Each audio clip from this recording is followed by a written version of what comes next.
Sinais, prodígios e milagres.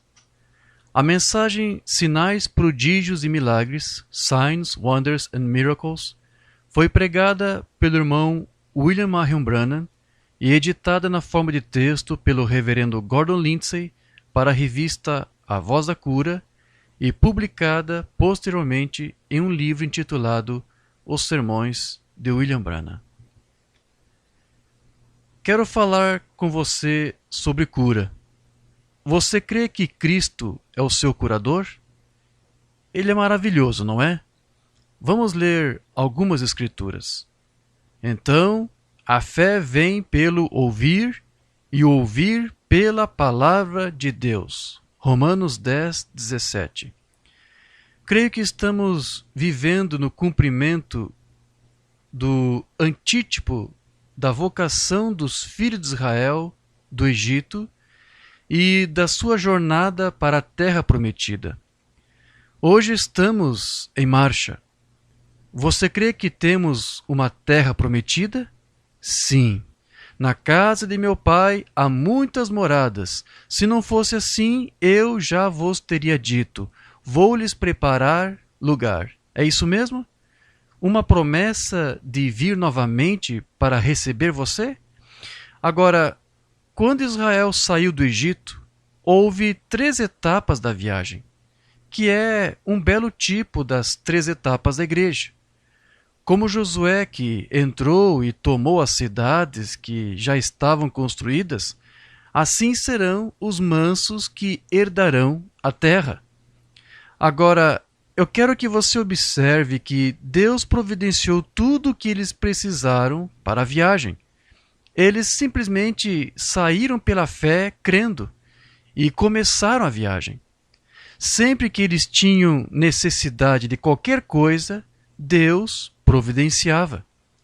Quando eles precisavam de comida, Deus enviava alguma codorna. Quando eles precisavam de água, Moisés feria a rocha. Quando eles tinham necessidade de cura, Deus tinha Moisés para erigir uma serpente de bronze e quem olhasse para ela era curado. Os filhos de Israel saíram sob sacrifício, um substituto inocente morrendo por uma pessoa culpada.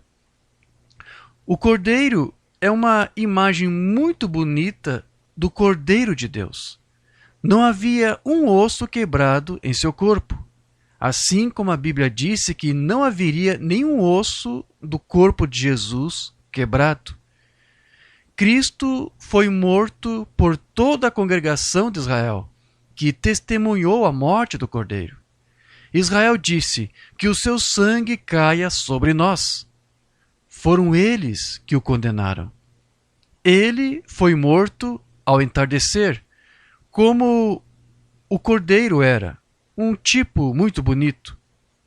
Quero que você observe um quadro. Quando Deus estava pronto para libertar Israel, ele enviou um homem, Moisés, um tipo perfeito de Cristo. No entanto, Moisés não fez a liderança, apenas no sentido de que ele foi a pessoa física usada. Deus enviou um anjo.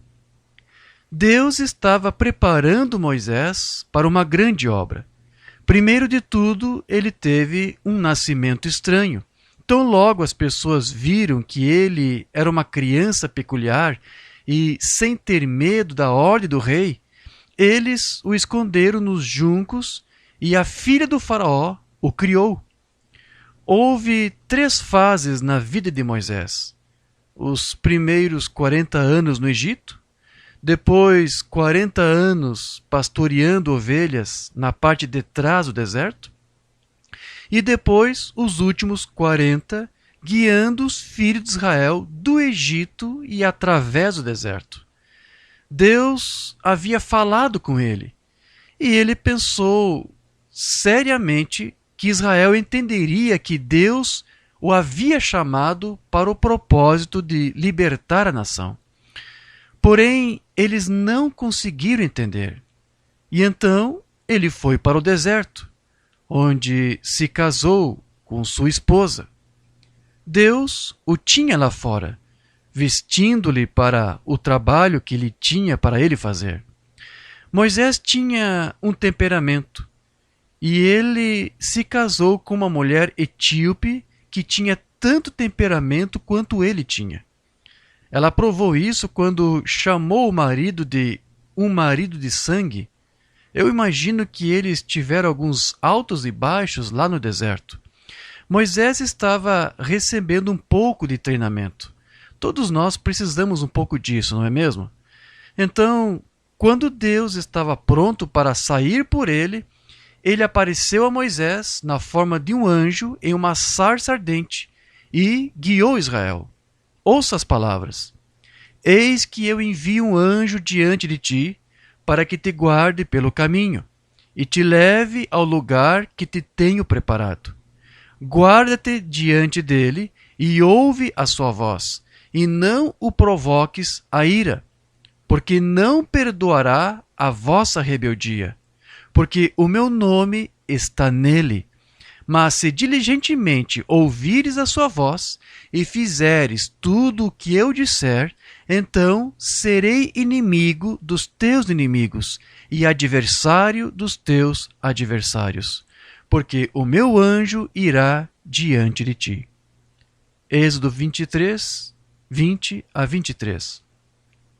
Não foi Moisés, eu te envio para fazer isso, mas meu anjo irá adiante de ti para o lugar que está preparado, a terra prometida. Quem era esse anjo? Vamos abrir em Êxodo capítulo 13 e começando com o versículo 21, lemos: E o Senhor ia adiante deles de dia numa coluna de nuvem para os guiar pelo caminho, e de noite numa coluna de fogo para os iluminar, para que caminhassem de dia e de noite. Nunca tirou de diante do povo a coluna de nuvem de dia, nem a coluna de fogo de noite. O anjo foi visto como uma coluna de fogo. Aquela coluna de fogo guiou os filhos de Israel, e qualquer que fosse o caminho que a coluna seguisse, esse era o caminho que eles seguiam. Durante o dia, ela se convertia em uma nuvem branca. Durante a noite, era uma coluna de fogo. Eles a seguiram até que ela os levou à terra prometida. A cada noite, maná chovia do céu. Ele tinha sabor de azeite e mel, como bolachas com mel nele. Alguma vez você provou algum? É maravilhoso. A coluna os guiava de dia e de noite. O anjo do Senhor ia adiante deles. Agora, eu creio que hoje Deus está guiando a igreja para fora do Egito espiritual, para fora dos delitos e pecados. Ele nos levou através do Mar Vermelho e nos libertou do poder do inimigo. Eu creio na santidade, no poder de Deus que absolutamente separa o homem do pecado. Essa é uma grande palavra para um batista crer. Certamente que eu creio na graça, mas quando a graça chega, ela traz consigo os frutos da graça, e você vive de forma diferente. Não é o que você pensa, é o que você é. Eu poderia pensar que eu tivesse $100 no bolso, mas se eu não tivesse, eu estaria apenas enganando a mim mesmo. É dessa maneira que um homem pensa que pode viver do jeito que ele quiser e silenciar a graça de Deus por causa da lascívia. E isso é uma desgraça em vez de graça. Creio que quando você sai do Egito espiritual, confessando a sua fé em Cristo, você passa através do sangue, que purifica todo o pecado, e coloca um novo desejo em seu coração para servir a Deus. Depois disso, o Espírito Santo guia você na viagem, assim como o anjo do Senhor guiou a igreja naquele dia. Você crê nisso? Vamos pensar só por um momento. Se esse fosse o anjo do Senhor que guiou os filhos de Israel, Você não creria que o mesmo Deus que viveu naquele dia é o mesmo hoje? Quero dizer a você o que aconteceu em Houston, Texas. Nós estávamos organizando uma reunião no auditório Sam Houston e havia por lá um ministro hostil que disse que eu era um chantagista religioso. Tinha impresso no jornal. Ele disse que eu deveria ser expulso de Houston. E eu acho que ele era o único que queria fazer isso. O Sr. Bosworth veio para o quarto de hotel onde eu estava hospedado e disse: Irmão Branham, olhe para isto. A própria ideia. Faça-o provar isso. Eu respondi: Irmão Bosworth, eu nunca vi nenhum debate em minha vida que não tenha causado confusão. Deus nunca me enviou para debater. Ele me enviou para orar pelos enfermos. E é esse que é o meu dever. Eu não discuto religião com ninguém. Isso não deve ser discutido. Isso deve ser vivido. O irmão Bosworth disse: Mas, irmão Branham, o público... E no dia seguinte, o clérigo lançou outro grande desafio no jornal e disse: eles têm medo de desafiar ou de aceitar o desafio, pois sua posição não pode ser provada biblicamente. Não existe tal coisa como cura divina na Bíblia para este dia. Os dias dos milagres passaram. O irmão Bosworth voltou e perguntou: Irmão Branham, você vai suportar isso? Eu respondi: Irmão Bosworth, não há necessidade de ficar agitado por causa dessas pessoas. Você sabe que tem que haver alguns desse tipo. A Bíblia diz que nos últimos dias haveria alguns que seriam escarnecedores. Ela também diz que nos últimos dias sobrevirão tempos trabalhosos, quando os homens seriam mais amantes de si mesmos. Eles sairão de algum seminário gabando-se de sua instrução e dos graus, porque haverá homens amantes de si mesmos, avarentos, presunçosos, soberbos, blasfemos, desobedientes a pais e mães, ingratos, profanos, desafeiçoados, irreconciliáveis, caluniadores, incontinentes, cruéis, sem amor para com os bons, traidores, obstinados, altivos, mais amigos dos deleites do que amigos de Deus, tendo forma de piedade, mas negando a eficácia dela. Destes, afasta-te.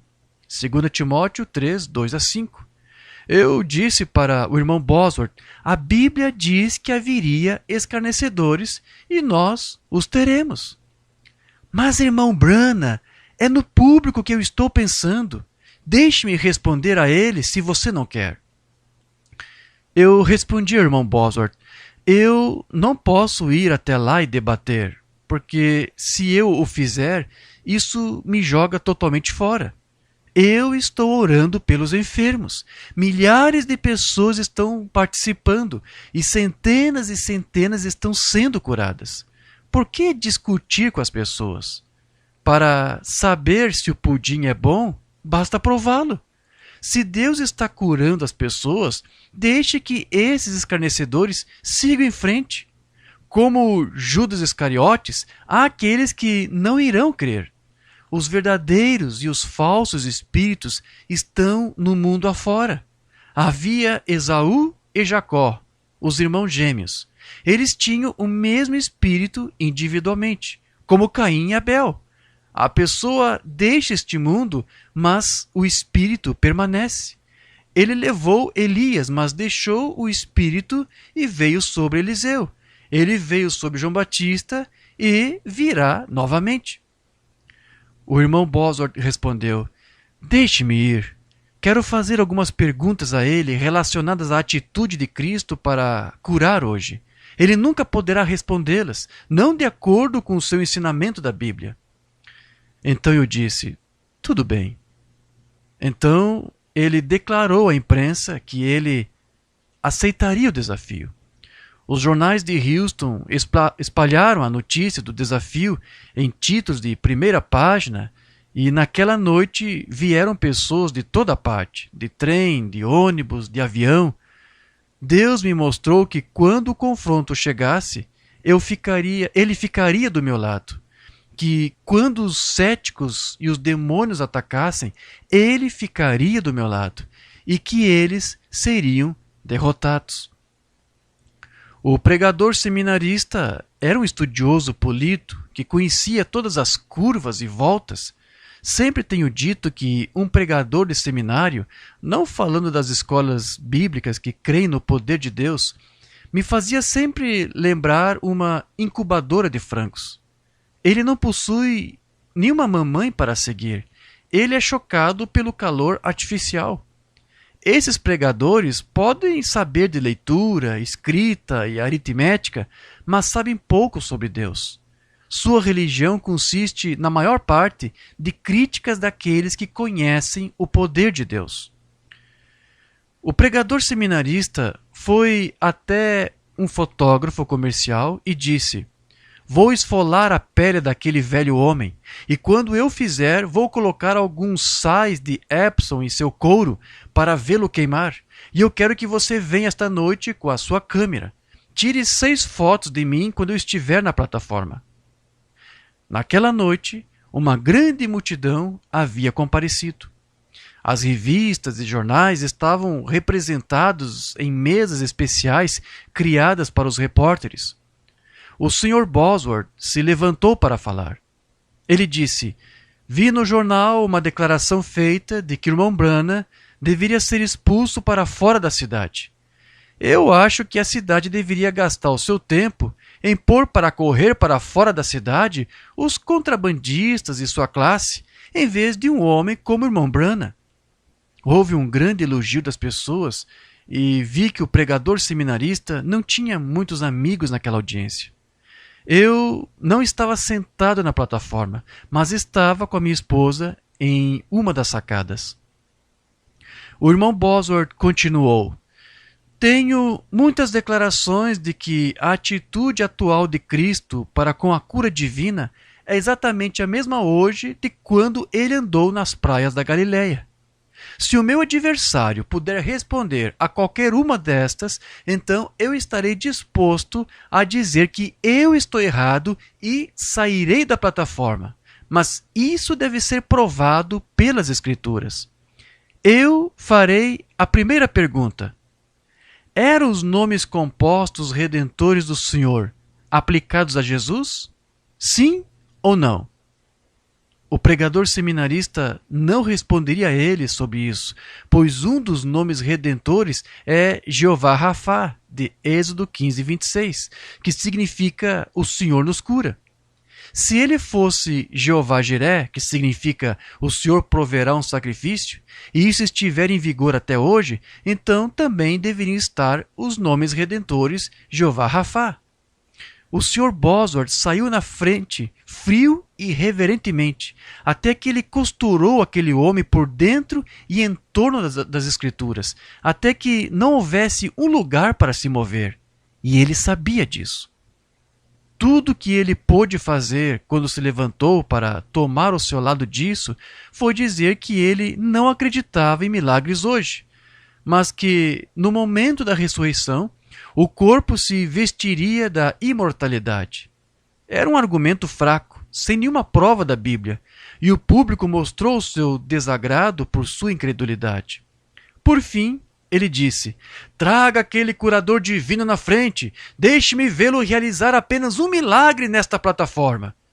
O Sr. Bosworth respondeu: "O irmão Branham não pretende ser um curador divino. Se ensinar cura divina faz dele um curador divino, então se você ensinasse salvação, isso o tornaria um salvador divino. O irmão Branham apenas aponta-lhes para Cristo, que é ao mesmo tempo o salvador e curador." Mas ele continuou dizendo: "Apenas traga o curador divino na frente."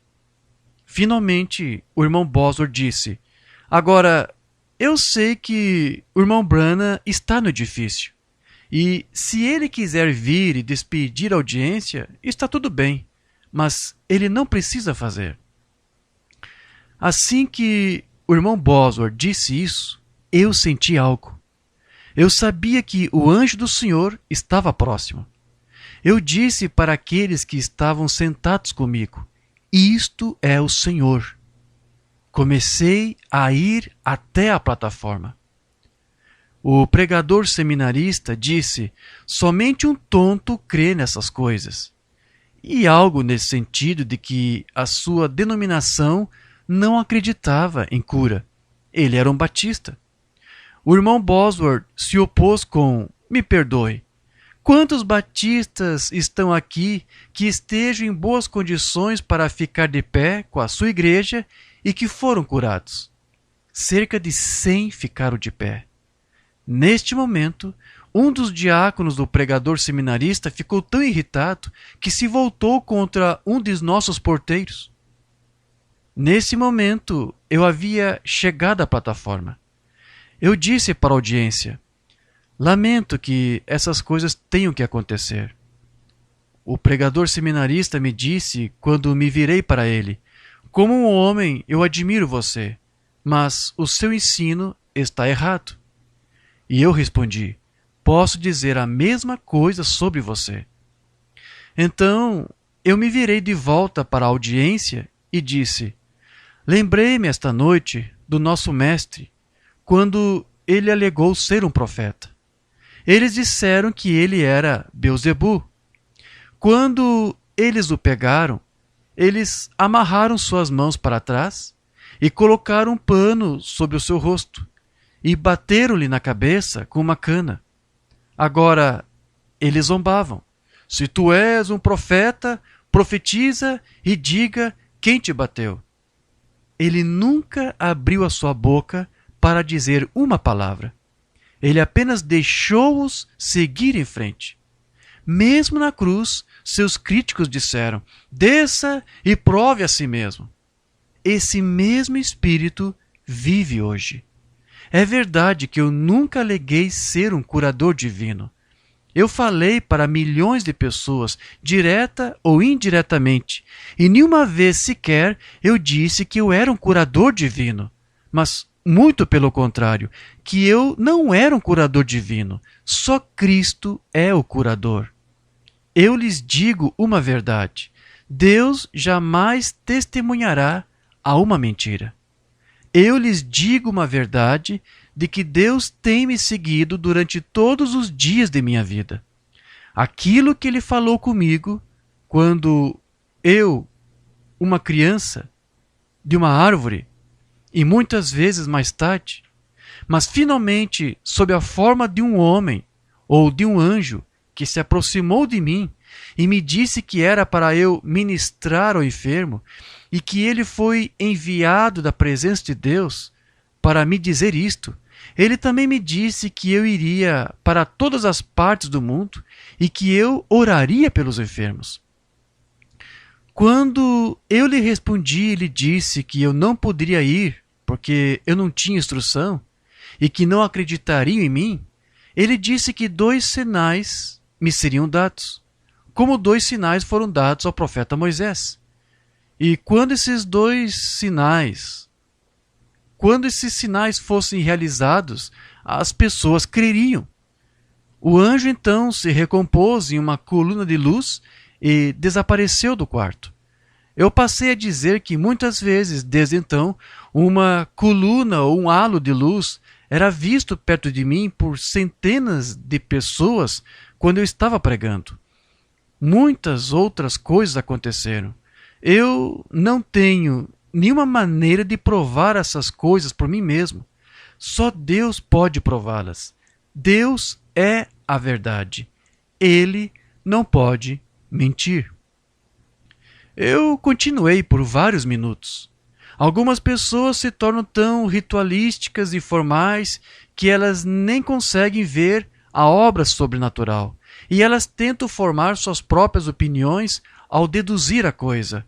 Mas você não pode deduzir Deus. Ninguém pode. Só então eu senti algo. Baixei a cabeça.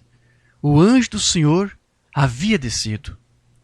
O fotógrafo que havia tirado as fotos do pregador seminarista correu para a frente com entusiasmo e tirou uma foto. Eu poderia dizer que este fotógrafo havia sido citado no jornal como fazendo observações muito críticas a meu respeito. Naquela noite, eles subiram para revelar os negativos, assim como o clérigo os queria no dia seguinte. A primeira que ele tirou após revelar estava em branco. Ele revelou as outras, mas enquanto ele as tirava uma por uma, todas elas estavam em branco. Quando ele tirou a foto comigo de pé na plataforma, havia um halo de fogo dando voltas e voltas. Na manhã seguinte, eles correram para o hotel para nos dizer o que havia acontecido. Enquanto isso, eles enviaram os negativos para Washington para obter os direitos autorais. Quando isso foi devolvido, levaram-no para um investigador de documentos questionados, o Sr. George Lacy. Ele guardou isso por 2 dias, dando-lhe todos os testes científicos, e depois escreveu uma declaração assinada por ele mesmo de que não havia absolutamente nenhuma exposição dupla, de que tudo estava em ordem e que o halo de luz não poderia ter se iniciado no filme por meios naturais. Um dos homens que havia duvidado disse: "Eu mesmo pensei que o seu trabalho era apenas psicologia, mas, irmão Branham, a lente mecânica da câmera não capta a psicologia. Foi uma luz sobrenatural que atingiu aquela lente. Se eu nunca vir você novamente, Deus tem dado testemunho para o mundo cristão e para o mundo científico de que as declarações que eu estou fazendo são a verdade, vindicadas por Deus.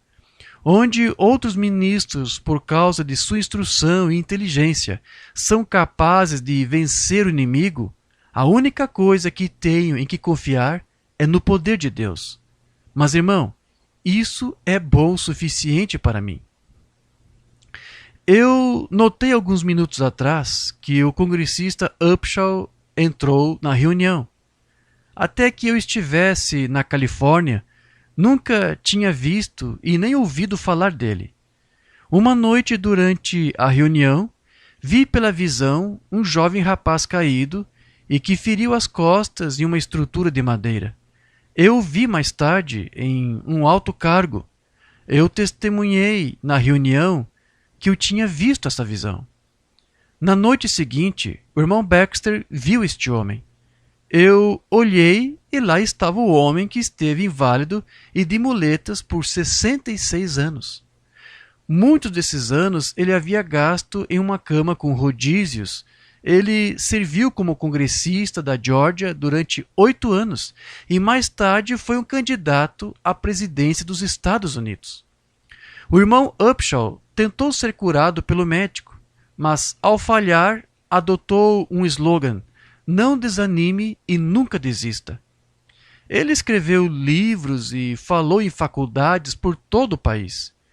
Então, depois de ter sido inválido por 66 anos, Deus o curou. Quando olhei para a plateia naquela noite, vi uma garotinha de cor que estava paralítica. Então eu a vi com sua boneca debaixo do braço, descendo a rua, curada. Eu disse para a mãe: "Levante seu bebê." E então a menina que esteve paralítica por 2 anos, do ombro para baixo, ficou perfeitamente sã. Depois eu olhei e vi o congressista Upshaw, vestido em seu terno listrado, descendo a rua, saltando e louvando a Deus e testificando para as pessoas. Eu disse: "Congressista, você está curado em nome do Senhor." E aqui está o congressista Upshaw, bem aqui de pé, para dar um testemunho. Testemunho do congressista Upshaw. É a história mais doce jamais contada. Eu fui salvo há 67 anos atrás, quando eu era um jovem do campo. O diabo me disse que, se eu me tornasse um cristão, eu nunca teria qualquer prazer no mundo. Ele era um mentiroso. Eu tive mais alegria em uma semana depois que me converti do que eu já tive na minha vida antes. O irmão Branham lhes contou sobre o acidente. Eu estive por 7 anos em uma cama e 5 anos em uma cama com rodízios. A primeira vez que eu vim a Louisiana estava em uma cama com rodízios. Depois eu fiquei por 59 anos de muletas. A primeira vez que vi o irmão Branham, eu estava de muletas. Eu entrei no templo Calvário naquelas muletas. Minha abençoada esposa estava lá e me disse essas palavras: quando você se apropria da fé, você é curado. O irmão Branham disse naquela noite: ponha suas mãos sobre os seus entes queridos que você deseja que sejam curados. Minha esposa caiu de joelhos e colocou as mãos sobre mim enquanto o irmão Branham orava. E as pessoas estavam sendo curadas em volta. Mais ou menos naquela hora, eles levaram o irmão Branham. Porém, o pastor Leroy Copp voltou e disse: o irmão Branham disse, o congressista está curado. Eu larguei minhas muletas e comecei a correr. Isso é tudo que eu tenho a dizer agora, porque eu quero que o irmão Branham comece a fila da cura. Irmão Branham, isso é maravilhoso, não é? Vamos todos dizer: louvado seja o Senhor. Agora, Deus confirmou a sua verdade para você. Você crerá na verdade? Aqui está o que é. Jesus Cristo morreu para salvar os pecadores e para curar as pessoas enfermas. Ele fez isso há 1900 anos. O depósito de seu sangue foi colocado pela redenção no Calvário e não há nada que o homem possa fazer a não ser apontar para isso. Somente a sua fé irá sacar os dividendos disso. Somente você pode aceitar isso. E não importa o quanto alguém ore por você, isso nunca fará nenhum bem até que você mesmo o aceite. A salvação foi providenciada para cada pecador aqui esta noite, mas isso nunca fará nenhum bem até que você a aceite. Então, isso se torna sua propriedade pessoal. Cada crente aqui que é salvo tem direito a todas as bênçãos redentoras, e você tem o direito de recorrer a isso que foi providenciado. Você nunca será capaz de atingir o limite. Algumas pessoas dizem: eu só peço a Deus por tanto. Consegue imaginar isso? Outra pessoa disse: irmão Branham, parece que devemos deixar Deus descansar um pouco. Eu disse: Deus quer que eu peça dia e noite. Quanto mais tempo você bombear um poço de água, mais fria a água fica. Poderia você imaginar um peixinho no oceano dizendo: tenho que beber desta água com moderação, porque eu poderia bebê-la toda? Poderia você imaginar isso? É assim que se parece por pensar que você pudesse usar todas as bênçãos de Deus. Elas são mais elevadas do que o céu e mais profundas do que o mar. Poderia você imaginar um ratinho nos celeiros do Egito dizendo: devo comer desse trigo com moderação, eu poderia esgotá-lo? Quando toneladas disso estavam estocadas lá? Ora, o ratinho não conseguiria comer isso em 1000 décadas. Nem se podem esgotar todas as bênçãos de Deus. Há cura na fonte para cada um de vocês. É tão fresca esta noite quanto foi na cruz do Calvário.